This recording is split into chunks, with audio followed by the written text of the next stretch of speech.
नमस्ते। गुरु गोविंद दोऊ खड़े, काके लागू पाए। बलिहारी गुरु आपने, गोविंद दियो बताए। संत शिरोमणि कबीर जी ने इस दोहे के माध्यम से गुरु की महिमा को जिस तरह व्यक्त किया है, उसकी कोई तुलना नहीं। जब ईश्वर और गुरु दोनों सामने खड़े हों और यह प्रश्न उठे कि पहले चरण स्पर्श किसका किया जाए, तो कबीर जी निस्संकोच कहते हैं कि गुरु को, क्योंकि ईश्वर तक पहुंचाने का मार्ग केवल गुरु ही दिखा सकते हैं।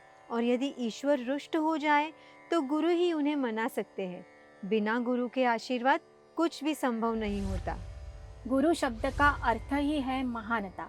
जो अंधकार से प्रकाश की ओर ले जाए, वे है गुरु। जो कठिनाइयों से उबरने की शक्ति दे, वे हैं गुरु। जो जीवन को सार्थक रूप से जीना सिखाए, वे है गुरु।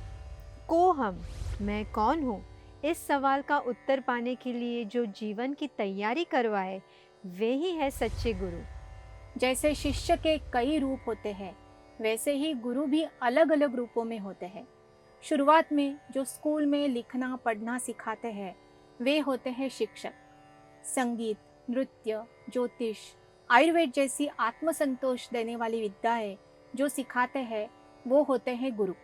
और जो आत्मज्ञान कराते हैं, संपूर्ण सृष्टि से जोड़ने की प्रेरणा देते हैं, हर व्यक्ति में ईश्वर देखना सिखाते हैं, जीवन की कठिनाइयों से मुक्त कर जन्म मृत्यु के चक्र से उबारते हैं, वे होते हैं सद्गुरु।